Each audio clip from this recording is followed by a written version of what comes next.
지금부터 약 한 20여 년 전 된 것 같습니다.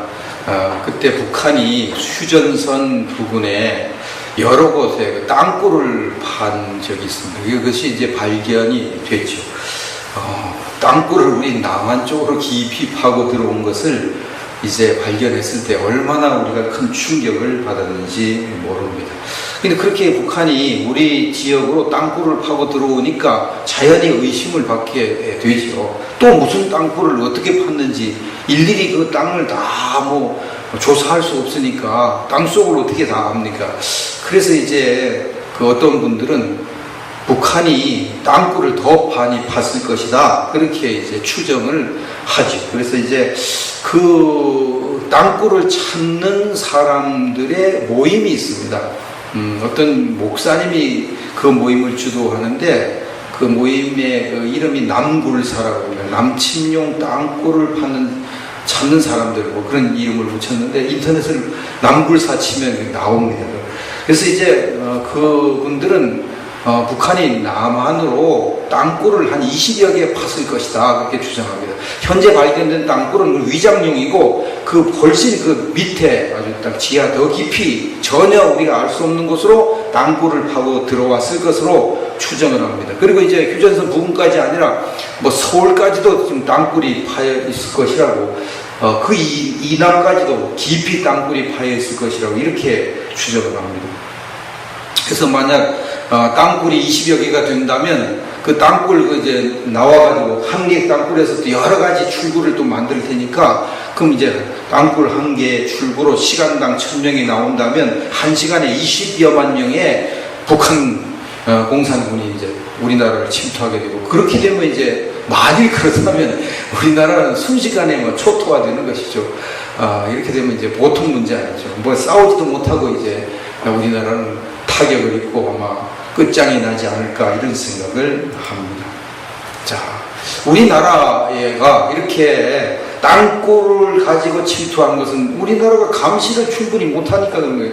지하까지 다 감시 못하는 틈을 보였으니까 그런 일들이 일어납니다. 근데 이제 이런 얘기를 왜 드리냐 하면, 사탄이 꼭 북한 공산군과 비슷한 그런 수법을 쓰기 때문이죠. 악령들도 우리의 빈틈을 노리는 것이죠. 그래서 우리가 틈을 보이면 악령은 즉각 그 틈으로 침투를 하는 것입니다. 그래서 바울 사도가 악한 자에게 틈을 보이지 말라고 말씀을 한 것입니다. 악령들은 피도 눈물도 없는 존재이기 때문에 우리를 공격하는데 인정사정을 봐주지 않습니다. 무자비하게 공격하는 것이 그들의 유일한 수단과 방법이 되는 것입니다. 그래서 이 시간 제가 성경을 통해서 악령들이 어떤 틈으로 우리를 공격하는지 그것을 설명하려고 합니다. 첫째로, 악령은 우리가 지은 죄를 통해서 침투합니다. 죄라고 하는 것은 악령이 침투할 수 있는 가장 좋은 통로입니다. 어떤 사람이 죄를 지으면 악한 영은 어김없이 그 죄를 통해서 우리에게 침투하게 되어 있습니다. 창세기 4장 7절 말씀을 보면은 이 사실을 잘 알 수 있습니다. 창세기 4장 7절, 내가 선을 행하면 어찌 낯을 들지 못하겠느냐? 선을 행하지 아니하면 죄가 문에 엎드려 있느니라. 죄가 너를 원하나 너는 죄를 다스릴지니라. 이런 말씀이 있습니다. 자, 이 말씀이 무슨 뜻인지 잘 이해하기 어려운데 이윤호 목사님이 잘 해석을 해 준 것으로 보여집니다. 이윤호 목사님은 본문을 해석할 때 선을 행하지 아니하면 죄가 문에 엎드리느니라, 이렇게 말씀했는데 이 말씀을 다음과 같이 해석했습니다. 본문에 죄라는 단어가 첫째로 등장하는데 마치 뱀 같은 파충류 동물이 기어다니는 것으로 형상화되었다. 죄가 문에 엎드려 있는데 이 파충류 같은 동물이 이렇게 문에 엎드려 있는 것처럼 이렇게 형상화시켰다는 것입니다. 그리고 엎드리다라고 번역된 로베츠라고 하는 원어는, 히브리 원어는 죄를 짓는 일을 제한하여 사용된 분사가 아니라 아카디아 외래어로서, 이 로베츠가 아카디아 외래어에서 왔다는 것입니다.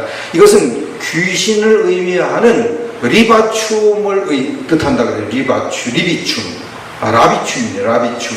로베츠라고 하는 것은 귀신을 따는 라비춤이라고 하는 단어인데, 이 엎드리라는 단어가 어떤 건물의 입구를 지키는 귀신들의 행동을 의미한다는 것입니다. 그래서 이 본문을 해석할 때에 선을 행하지 아니하면 죄가 문에 귀신을 서게 하느니라, 이렇게 해석해야 된다. 우리가 죄를 지으면 죄가 우리의 마음 문에 귀신이 서게 만든다는 거예요. 귀신이 혹은 엎드리게 만든다는 거죠.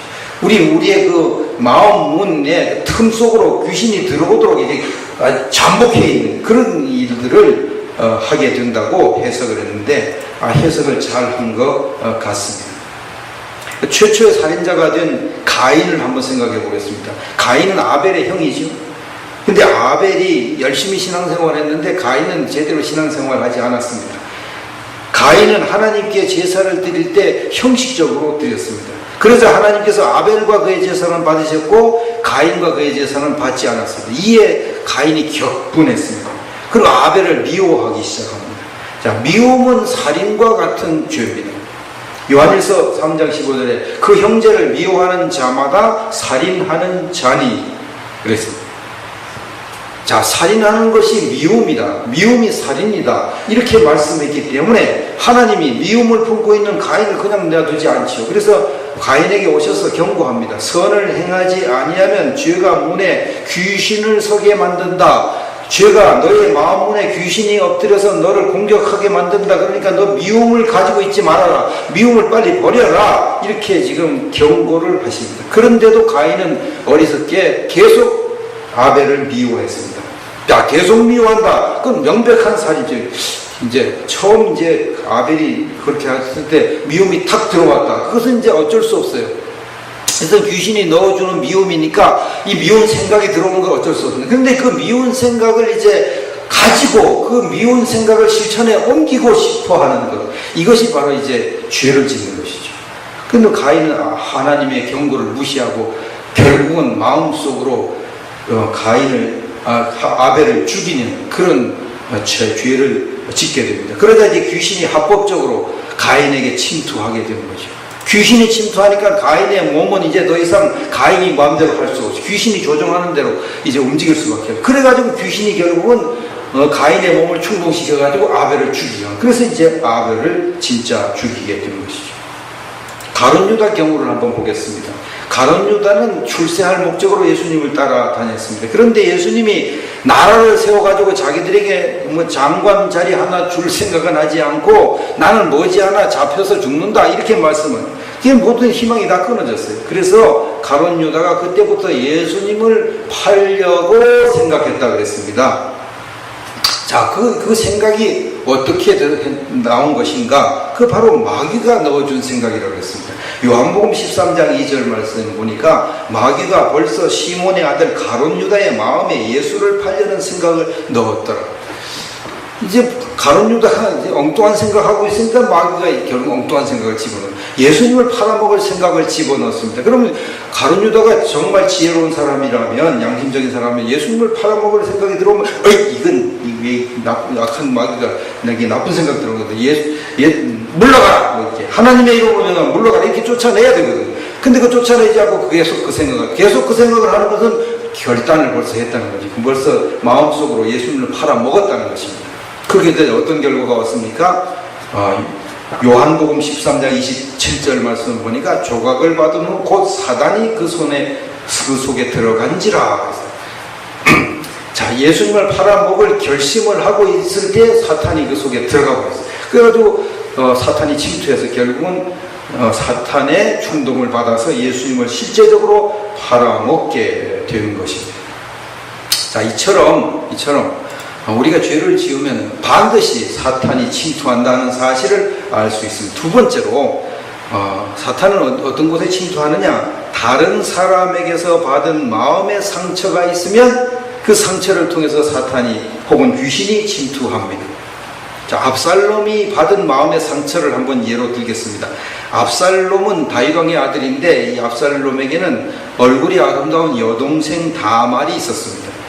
그런데 그 압살롬에게는 배다른 형 암논이 있었는데 이 배다른 형 암논이 문제입니다. 암논이 배다른 여동생인 다말을 좋아하게 됐습니다. 근데 보통 좋아하는 것이 아니라 상사병이 날 정도로 좋아했습니다. 결국은 그 암논은 자기 친구의 꾀임에 빠져서 다말을 겁탈하는 죄를 짓게 되었습니다. 압살롬이 그 일로 마음에 큰 상처를 입어요. 자기 여동생을 배다른 형이 겁탈을 해버렸으니까 보통 마음의 상처가 아니죠. 이렇게 마음에 큰 상처를 입으면 결국은 그 상처 때문에 미움이 생기게 되고, 미움을 가지고 있으면 결국은 살인죄를 짓게 돼요. 그렇게 되면 결국 악한 영이 침투해서 그 사람을 더 큰 악을 저지르게 만드는 거죠.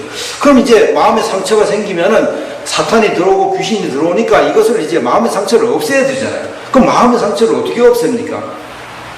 마음의 상처를 없애는 가장 좋은 방법은 토설을 하는 것입니다.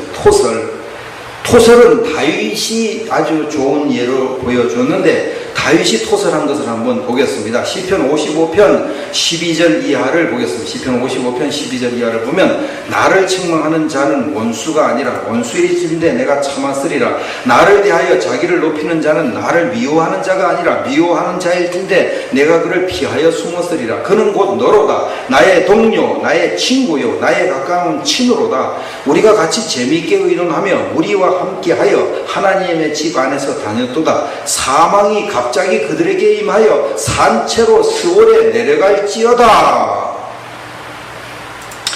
여기 다윗이 옛날 생각을 하다가 화가 복받쳐 올렸습니다. 옛날에 나의 가까운 친구, 나의 동료, 친구가 우리가 같이 재미있게 의논하고 같이 성전에 다니면서 이렇게 신앙생활 잘했다는 것입니다. 그런데 그들이 나를 배반했다는 것입니다. 그래가지고 화가 나서 견딜 수가 없어서 뭐라고 그랬습니까? 사망이 갑자기 그들에게 임하여 산채로 스올에 내려갈지어다, 이렇게 얘기하는 거예요. 이것을 이제 토설이라고 하는데, 토설, 마음에 있는 분노를 뽑아내는 것이죠. 이것을 이제 현대인의 성경이 잘 해석을 해줬는데, 번역을 해줬는데, 현대인의 성경을 보면 사망아 내 원수들을 붙잡아 산채로 무덤 속에 쳐넣어라, 이렇게 번역을 했습니다. 죽음 보고 죽음아 내 원수들을 붙잡아서 산채로 무덤 속에 생매장을 시키라는 것입니다. 죽음 보고 자기를 배반한 옛 친구들을 생매장 시키라는 것입니다. 이게 얼마나 무서운 말입니까? 근데 속에 있는 상처를 그냥 놔두면 그 친구들을 계속 미워해서 살인죄를 짓고, 그 친구들에게 자기가 진짜로 죽이는, 그 친구들을 죽이는 그런 죄를 지을 수도 있죠. 그럼 다윗 자신이 파멸당하고 말잖아요. 이것이 이제 토설이라고 해요. 바른 토설. 만약 다윗이 산속에 홀로 있을 때 친구들 생각하고 배반한 친구들 생각하는데 열받았다. 그러면 다윗이 그냥 말로만 사망아 내 원수들을 붙잡아서 산채로 생매장 시켜, 이렇게 얘기가 나오겠냐고요. 그러면 막 그렇게 토설이 안 되지. 속에 열불러 죽겠는데 그렇게 하겠습니까? 그렇게 안 하고 고래고래 소리를 지르고 누가 보는 사람 없으니까 그럴 거 아니겠습니까? 그리고 더 정화가 나서 견딜 수 없으면 몽둥이를 들고 자기 친구들을 상상하면서 그냥 나무라고 막 두들겨 패면서 이 사망아 내 친구들을 막 다 죽여버려, 생매장 시켜버려, 이럴 거 아니겠습니까? 당연히 그렇죠. 속에서 열불 나는데 안 그러겠습니까? 토설이라고 하는 것이 이렇게 할수록 상처가 빨리 치유가 되는 것입니다. 그냥 종이에 적어서 해도 치유가 되는 경우가 있어요. 작은 상처를 받을 땐 그렇게 되는데, 큰 상처를 받을 땐 종이에 자기에게 상처 준 사람들은 막 욕을 막 쓰고 막 저주하는 말을 하고, 그래가지고는 큰 상처가 치유되기 어렵습니다. 그런 경우에는 큰 상처를 받을 경우에 다윗처럼 토설을 해야 됩니다. 죽음아 내 원수를 붙잡아서 생매장을 시켜라. 생매장 시켜라. 고래고래 소리를 지르고 막 난리를 치고, 결국 다윗이 이렇게 자기를 배반한 친구들을 토설을 해서 그들에게 원수를 갚지 않았어요. 다윗이 사울왕에게 원수 안 갚잖아요. 끝까지 사울왕을 존중하잖아요. 그 상처를 다 치유받았기 때문에, 토설을 통해 치유받으니까 그 일을 가능한 거예요. 자기를 배반한 친구들 복수 안 합니다. 상처가 다 치유됐으니까, 그들도 악한 영에게 사로잡혀서 나를 이렇게 배신한 거지, 이렇게 다 이해합니다. 그들도 용서합니다. 그들을 사랑합니다. 그들을 축복합니다. 토설이라고 하는 건 이렇게 중요한데, 우리 양촌치유센터에서 이 토설을 이제 개발을 한 거죠. 성경에 있는 토설을 이제 발견한 거죠. 그래서 양촌치유센터에서 토설을 시키기 때문에 양촌치유센터에서 오면은 치유가 잘 일어나는 것입니다. 이 토설을 적절하게 하기 때문에. 이것이 이제 양촌치유센터의 비결이고, 뭐 비결 아닌 비결이라고 할 수가 있죠. 압살롬이 암논에게 받은 상처를 결국은 치유하지 않고 토설하지 않고 계속 속으로만 부글부글 끓였습니다. 그는 겉으로는 안 그런 척했어요. 겉으로는 자기 형을 사랑하는 척에 아무렇지 않은 척했습니다. 근데 속엔 그냥 자기 형을 죽이고 싶어서 부글부글 결국은 자기 형 죽이고 말잖아요. 자, 이렇게 마음에 받은 상처를 토설로 치유하지 않으면 결국은 피해를 받은 그 사람이 또 가해자가 되는 거예요. 자기가 피해를 받았잖아요. 그 형에게 피해를 받은 게 또 형을 죽이는 살인자가 되고 말이잖아요. 피해자가 가해자가 되는 비극을 저지르게 된다는 사실을 알 수가 있습니다. 치유 사역을 해보면 어릴 때 이제 성폭행을 당한 그런 여성들이 결혼한 후에 배우자를 불행하게 만듭니다. 형폭행 당한 그 상처 때문에 배우자를 멀리하게 되고, 그러면 가정이 불행하게 되는 거예요. 그래서 피해자가 가해자가 되는 불행을 경험하게 되는 것입니다. 이럴 경우에는 반드시 토설을 통해서 상처를 치유받아야 되고, 또 자기가 상처 때문에 지은 죄를 회개해야 돼요. 그러면 이제 모든 상처가 아물고 그 속에 들어와 있던 악령들을 다 쫓아낼 수가 있게 되는 것입니다. 세 번째, 조상들이 지은 죄를 통해서 악령들이 침투합니다. 성경을 이해하지 못하는 분들은 조상들의 죄를 통해서 악령이 침투한다, 이것을 이제 이해할 수가 없죠. 그래서 제가 이거 설명하려면 1시간 이상 설명해야 되는데 다 설명할 수 없으니까, 제가 그 인터넷에 올린 가계 저주란 무엇인가, 이것을 여러분들이 찾아보시면 되겠습니다. 제 블로그, 성경사랑 블로그 이화영 목사 이제 치시면 나오고, 또 유튜브에서 가계 저주란 무엇인가 치시면 제 그 동영상이 됐으니까 그걸 참고를 하시는데, 잠시 설명을 하도록 하겠습니다. 우리의 조상은 우리를 대표하는 사람입니다. 로마서 5장 12절 말씀 보니까, 그러므로 한 사람으로 말미암아 죄가 세상에 들어오고 죄로 말미암아 사망이 들어왔나니, 이와 같이 모든 사람이 죄를 지었으므로 사망이 모든 사람에게 이르렀느니라. 한 사람 아담이 죄를 지어서 우리 모두가 다 죽게 되었는데, 아담이 우리의 대표이기 때문에 그런 것입니다. 이 대표의 원리라고 합니다. 또 히브리서 7장 9절 이하를 보면은, 또한 10분의 1을 받는 레위도 아브라함으로 말미암아 10분의 1을 바쳤다고 할 수 있나니, 이는 멜기세덱이 아브라함을 만날 때 레위는 이미 자기 조상의 허리에 있었음이라. 이 레위가 아브라함의 허리에 있었다고 합니다. 아브라함이 11조를 바칠 때 레위가 아브라함의 허리에 있었다고 합니다. 레위는 아브라함의 아들 이삭의 아들 야곱의 아들 레위잖아요. 이 레위는 이제 몇십 년 후에 태어날 사람인데, 아브라함이 11조를 멜기세덱에게 바칠 때에 아브라함 허리에 있었다고. 이것은 이제 아브라함 유전자 속에 레위가 들어있은 것을 말합니다. 그래서 우리가 아담의 유전자 속에 들어있었는 거죠. 그래서 아담이 지은 죄가 꼭 우리가 지은 죄예요. 아담과 우리는 하나니까, 일체니까 우리는 아담에게 속해 있습니다. 아담은 우리의 대표로 죄를 지은 동시에 우리와 함께, 우리가 아담과 함께 죄를 지은 것이죠. 이게 하나님이 정한 원리와 법칙이거든요. 그래서 이제 아담이 지은 죄가 우리에게 그대로 적용이 돼요. 아담이 받은 저주가 우리에게 그대로 내려와요. 우리도 아담과 같이 죄를 지었습니다. 이런 것을 통해서 가계 저주가 우리에게 온다, 그렇게 말합니다. 아담이 지은 죄가 우리에게 그대로 적용되는 것은, 아담이 죄 짓고 죽었으니까 우리도 아담과 같은 죄를 안 지었는데 우리도 죽잖아요. 하와가 죄를 짓고 잉태하는 고통을 느낍니다. 모든 여자들이 다 잉태하는 고통을 받게 되어 있습니다. 이것은 하와가 받은 저주가 하와의 죄에 같이 동참하지 않은 그 후손들이 그대로 받는 걸 의미합니다. 아담이 죄 지은 것 때문에 수고해야 먹을 것을 얻을 수 있는 경제를 책임지는 벌을 받았는데, 모든 남자들이 다 아담 때문에 가정 경제를 책임질 사명을 감당해야 돼요. 당연한 줄 알아요. 여자들은 다 남자가 돈을 벌어야 먹고 사는 걸로 다 여기 자동적으로 왜 여기 남자들 다 자기가 벌어야 먹고 사는 걸로 다 그렇게 여겨요. 응? 그건 아담의 저주가 그대로 오기 때문에 어쩔 수 없는 것입니다. 이것이 바로 가계 저주죠. 가계 저주.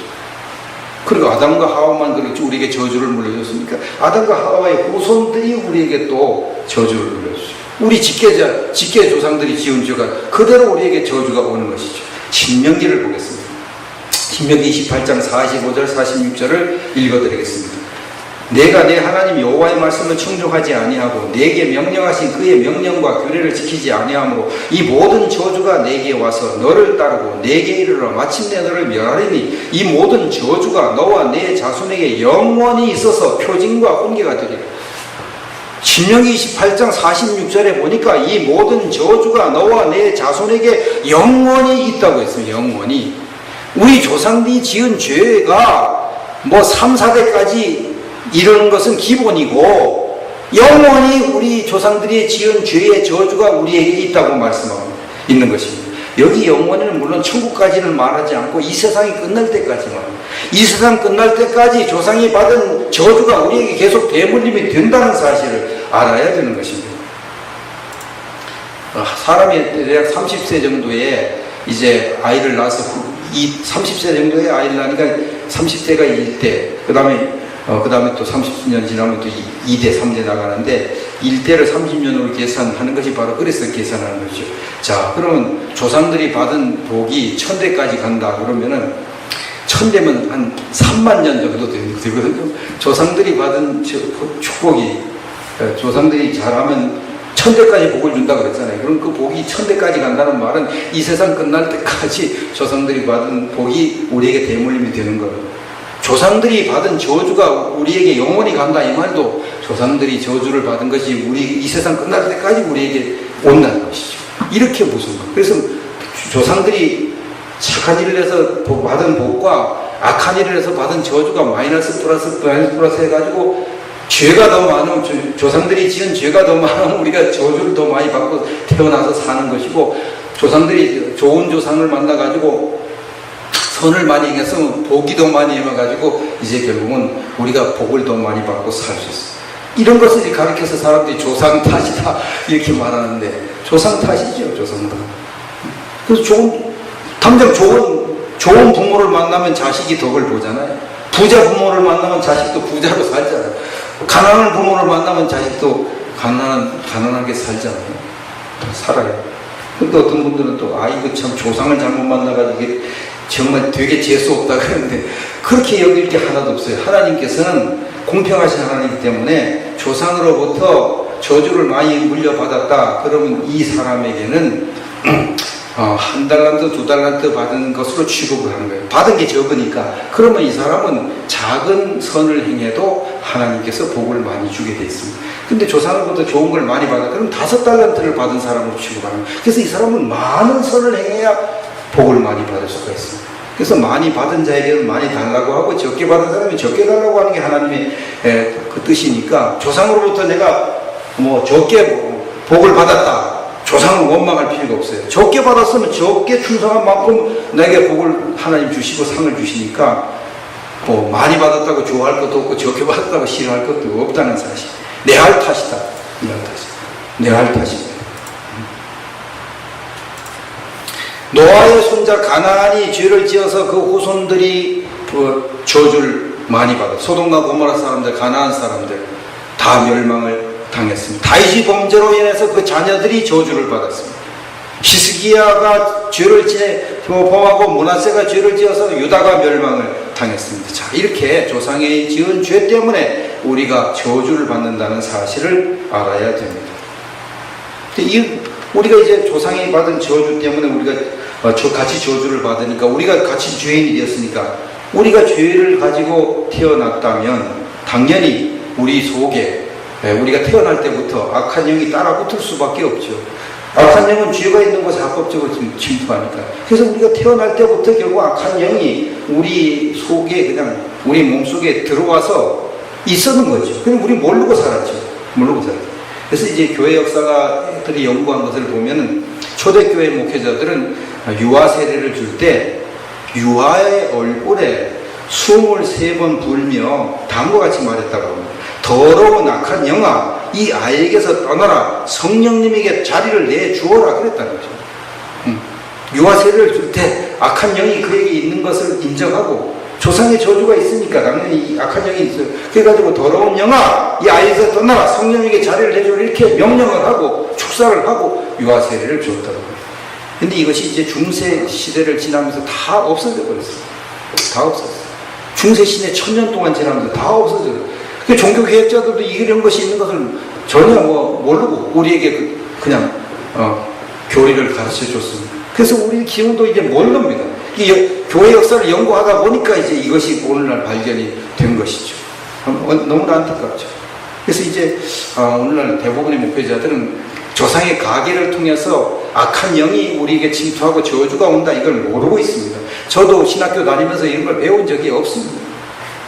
양춘치유센터에 와서 제가 이것을 배웠고, 또 이제 그 이후에 성경을 연구하고 책을 읽다가 이것을 배웠을 뿐입니다. 참 이것을 몰라가지고 지금 한국교회도 대부분 성도들 목사님들이 이걸 몰라가지고 가계 저주가 없다고 생각하면서 이렇게 살아가니까, 가계 저주 없다고 생각하니 가계 저주를 끊을 수도 없고, 가계 저주를 통해서 내려온 악한 영을 추방할 수도 없고, 계속 속수무책으로 당하는 것이죠. 너무나 안타까운 일이 아닐 수가 없습니다. 자, 가계 저주를 통해서 내려온 악한 영을 추방하려면 조상이 지은 죄를 대신 회개해야 하고 열심히 의롭게 살아야 됩니다. 이 두 가지 방법을 쓰면 됩니다. 조상이 지은 죄를 내가 대신, 조상은 죄 짓고 다 죽어 없어졌으니까 나와 함께 조상이 같이 죄를 지었어요. 나도 공범자니까. 그래서 조상이 지은 죄를 대신해요. 조상이 제사만, 저 같은 이씨 같은 경우에는 제사를 많이 지냈거든요. 그래서 우리 이씨들은 무조건 하나님 앞에 제사를 많이 지낸 죄를 계속 회개를 해야 됩니다. 하나님 잘못했습니다. 용서해 주십시오. 뿌리가 뽑힐 때까지 회개를 해야 됩니다. 이씨들 특히 아주 그래야 됩니다. 불교 많이 섬긴 사람은 절 많이 섬긴 거 많이 회개해야 돼요. 미신을 조상이 많이 지냈다 그러면 미신하는 죄를 많이 회개해야 됩니다. 그렇게 할수록 조상으로부터 내려온 그 저주가 끊어져요. 그 저주가 끊어진 만큼 악한 영은 떠나가게 돼 있습니다. 그리고 의를 행하면 저주가 끊어지고 악한 영이 떠나가게 돼 있습니다. 네 번째로, 권위자의 초청에 의해서 악한 영들이 침투합니다. 사람에게 있어서 중요한 권위자는 조상들이죠. 부모를 비롯해서 부모 이후의 조상들이 권위자죠. 만일 우리의 조상이 악령을 초청했다면 악령들이 합법적으로 그에게 침투하고 후손에게 계속 대물림이 되는 것입니다. 예를 들면 어떤 우리 조상이 자기 자녀의 이름을 절에다 올렸다. 그런 사람들이 있거든요. 절에다가 자기 자식의 이름을 올립니다. 오래 살라고 복을 받고 살라고 절에다 올렸다. 그러면 그것을 이제 통해서 악한 영이 합법적으로 들어옵니다. 어떤 사람은 무당의 자식으로 또 입적을 시켜요. 무당이 와서 내 자식으로 입적해, 얘는 병 없이 혹은 재앙을 당하지 않아서 오래오래 산다, 이렇게 하는, 그런 것을 무당의 자식으로 입적을 시켜요. 그러면 합법적으로 그 자식은 악한 영에게 통로를 열어준 것이 됩니다. 그런 경우에는 이제 이것을 전부 다 취소시켜야 돼요. 조상이 죽어 없어졌었으면 하나님, 나는 이것을 취소합니다. 단 그래도 몰랐는지 아는지 모르는 경우도 있거든요. 얘기 안 해주면 몰라요. 그런 경우에는 어떻게 하느냐? 그러면은 그냥 올렸을지 안 올렸을지 모르니까, 하나님, 나 올렸는지 안 올렸는지 모르겠는데 하여튼 올렸다고 생각하고 내가 하나님 앞에 취소하겠습니다. 하나님, 나는 그거 다 취소합니다. 하나님, 절에다 내 이름 올린 거 취소하겠습니다. 무당의 자식을 올린 거 취소하겠습니다. 조상이 합법적으로 하나님 앞에 이 통로를 여는 거 다 취소합니다. 이렇게 조상의 맹세, 조상의 약속 무조건 취소합니다. 하나님, 예수 이름으로 취소합니다. 이렇게 취소하게 돼야 되고, 또 선언해야 됩니다. 나는 우리 조상들이 어떤 맹세하고 어떤 합법적으로 악한 영에게 약속한 거 이게 다 취소한다. 예수 이름으로 취소한다. 선언을 해요. 악한 영은 떠나가라. 예수 이름으로 떠나가라. 이렇게 선언을 해야 됩니다. 그럼 이제 악한 영이 합법적으로 이제 한 걸 다 끊어버렸으니까 떠나가게 되는 것이죠. 이것이 영적인 원리인 거죠. 그 다음에 다섯 번째, 자신의 초청으로 악한 영이 침투하는 경우가 있습니다. 이게 자신의 초청, 자신의 악한 영을 초청하는 사람도 있어요. 우리나라 그 작곡가도 그런 데 한다고 그러는데, 외국 작곡가들은 마치 기발하게 작곡을 하기 위해서 악한 영에게, 귀신들에게 기도를 한다 그럽니다. 산에 올라가가지고 이렇게 상을 차려놓고 거기서 막 핀다. 그 악한 귀신이 더 씌워가지고 그때부터 이제 기발한 사람들이 혹 빠질 수 있는 그런 작곡을 한다는 거죠. 우리나라에 진짜 그 아이돌 그룹의 음악을 작곡하는 사람, 그 대표적인 사람이 그렇게 해서 작곡을 해요. 그 사람이 작곡한 것을 아이돌 그룹이 부르면 무조건 히트를 하게 되잖아요. 왜요? 그 속에 악한 영이 역사하기 때문에 악한 영이 음란을 조장하는 일, 사탄을 찬양하는 그런 내용을 거기다 집어넣어요. 그 곡 속에. 그래서 사람들은 악한 영의 충동을 받아가지고 음란을 조장하고 사탄을 찬양하는 그런 찬양을 불러대고 있는 것입니다. 그 무슨 우리나라 아이돌 그룹, 어떤 그룹이 나는 사탄을 찬양한다고 그런 제목도 있더라고요. 우리나라 그 사탄을 찬양하는 그런 샤이닝가 뭔가 그런 루시퍼를 찬양한다. 그런 내용이 영어로 부른 것이 있더라고요. 근데 우리가 그냥 막 따라합니다. 소녀시대가 부르는 거 막 음란이 그 속에 가득 차 있는데 그냥 막 따라합니다. 그들이 그냥 악한 영에게 이렇게 지배를 받아가지고 작은 핫팬츠를 입고 막 음란한 행동을 하면서 막 하는, 그래서 애들이 다 그거 따라합니다. 자기가 그걸 통해서 악한 영이 침투하는 것도 모르고, 그래서 음란하게 되어가지고 인생 다 망친 건 모르고 계속 따라합니다. 남자 아이돌 그룹이 나와가지고 뭐 음란한 큰 춤을 추면서 막 합니다. 그걸 섹시한 춤이라고 합니다. 섹시한 춤. 그걸 따라함으로 인해서 악령이 침투하는 걸 모르고 그렇게 합니다. 청소년들이 다 타락을 하는 거죠. 그렇게 안 하면 완전히 왕따 당하는 것처럼 여겨지죠. 무당에게 찾아가서 구슬하거나 점쟁이를 찾아가서 점을 보르고, 이것도 다 합법적으로 악한 영을 이제 초청하는 거죠. 이런 사람은 그 죄를 철저하게 회개해야 되고 그걸 끊어버려야 돼요. 그렇게 할 때 악한 영을 추방할 수가 있습니다. 그 다음에 여섯 번째, 큰 충격을 받을 때 악한 영이 침투합니다. 사람은 감당하기 어려운 충격을 받으면 겁에 질리게 되죠. 그 벌벌 떨죠. 그 겁을 벌벌 떨면 이제 악한 영이 그 틈을 타고 들어오게 된 것입니다. 자, 악한 영이 겁에 벌벌 떠는 사람에게 침투하게 되면 결국은 그 마음속에 계속 공포심이 일어나게 되죠. 전쟁할 때에 임신한 사람이 엄마가 전쟁 중에 막 죽음의 공포가 있을 때 임신을 딱 하게 되면 그 아이도 죽음의 공포에 사로잡혀 살게 됩니다.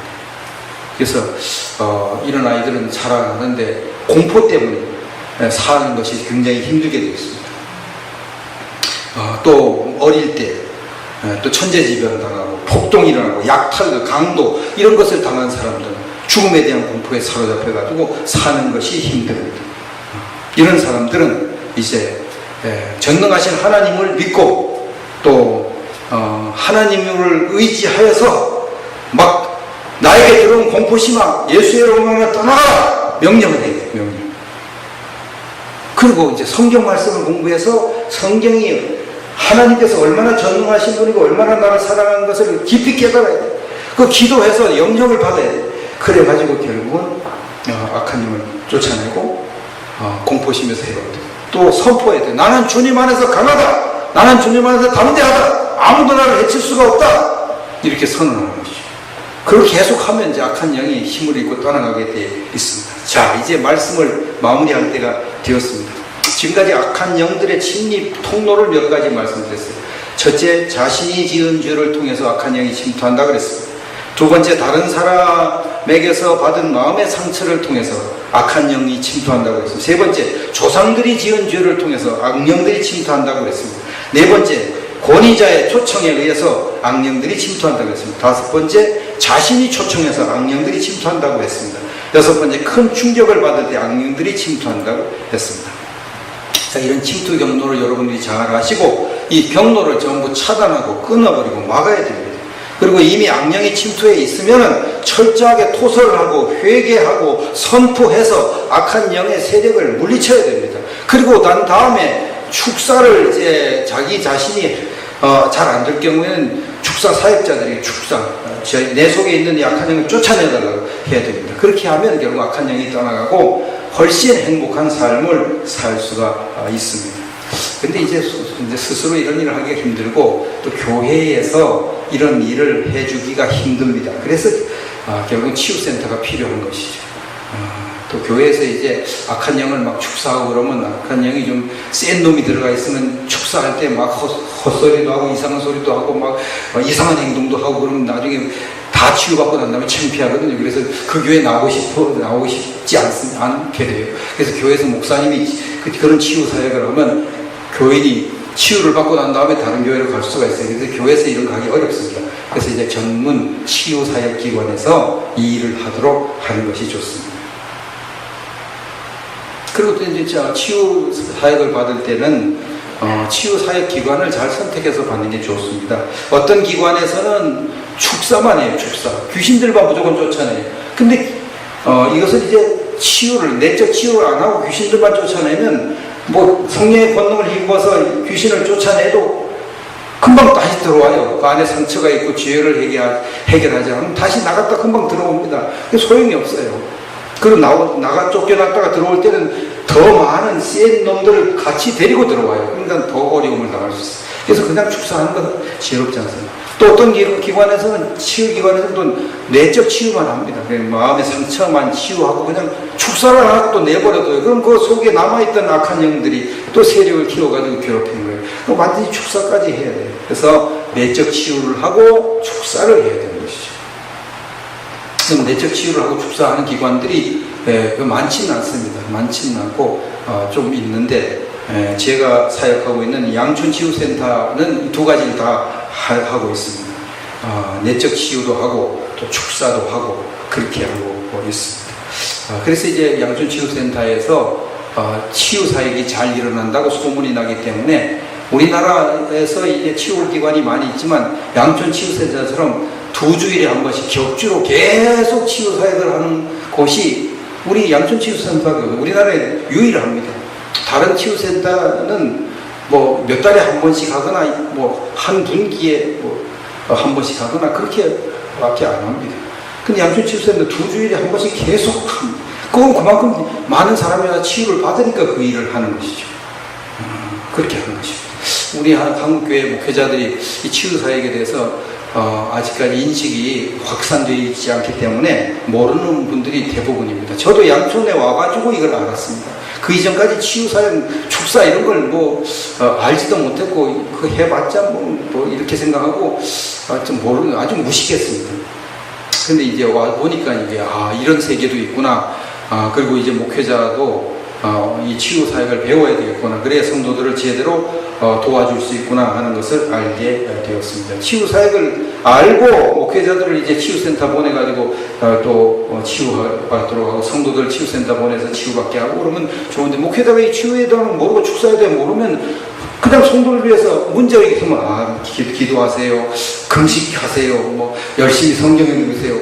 그럼 열심히 기도하고 성경 읽고 해도 안 되거든요. 안 돼. 근본적인 치유가 안 됩니다. 또 좀 있어 또 다시 돌아가고 그러잖아요. 저도 목회할 때 그것 때문에 계속 고민을 했습니다.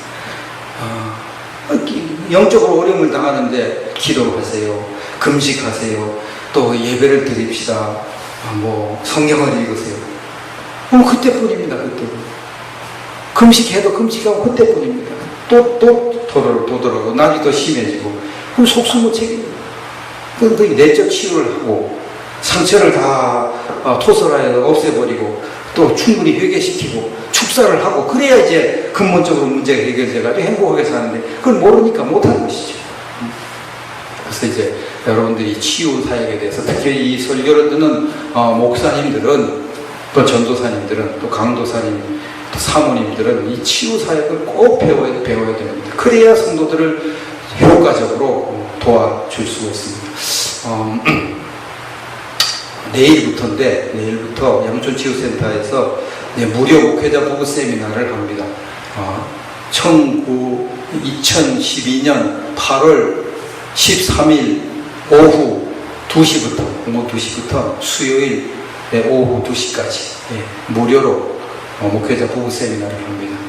많은 돈을 들여서 이것을 하는데 한국교회 목회자들에게 치유 사역을 전수해 주어서 목회를 정말 더 효과적으로 하기 위해서 그렇게 하는 것입니다. 여러분들이 이 설교를 오늘 혹은 내일 들으신다면 양촌치유센터에 꼭 가시면 좋겠습니다. 목사님들, 전도사님들 다 가시, 사모님들 다 가실 수 있으면 가시면 되는데 자세한 내용은 이제 전화번호 같이 되니까 전화를 하십시오. 041-742-8276 041-742 빨리 치료 이렇게 8276입니다. 여기 전화하시면 안내하는데 안내에 따라서 가시면 되겠습니다. 저도 이제 무료 지금부터 2년 반 전에 양촌치유센터 무료 세미나 목회자 무료 세미나에 가가지고 거기서 이제 이 치유에 관한 논이 떠지고 축사에 대해서 이제 논이 떠지고 치유받고 제가 2년 동안 공부하고 치유 사역자가 되는 것입니다. 그래서 이제 지금 이렇게 치유 사역을 하게 되고 또 치유 사역을 하니까 많은 분들을 이렇게 효과적으로 도와주니까 많은 분들이 아주 좋아하시고 치유받은 분들이 좋아하시고 감사하고 이렇게 보람된 생활을 할 수가 있는 것입니다. 여러분들이 악한 영대 침입 통로를 다 차단하시고 치유에 대해서 공부하시고 훈련하셔서 더욱 능력 있는 그런 사역자, 그런 성도가 되기를 진심으로 바라겠습니다.